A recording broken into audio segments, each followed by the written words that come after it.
how to change font size and style in MS Word. Hey everyone, welcome back to the channel. If you are new here, don't forget to hit the subscribe button and turn on the notification bell to not miss any updates. So let's dive right in. Open up a MS Word document, and then now let's say you have already written something and you want to change the style now.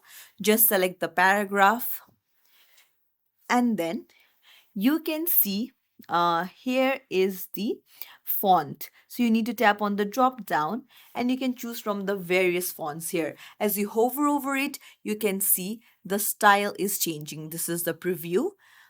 If you find the font that you want, just tap on it and there you go. The font style has completely changed. Now to change the size, just select it again and then you can see 12 here. You can just tap on the drop down and then you can change the size. Or you can even manually type it out. Hit enter. So there you go. It's as simple as that. If you found this tutorial helpful, don't forget to like the video and subscribe to our channel. Thank you for watching.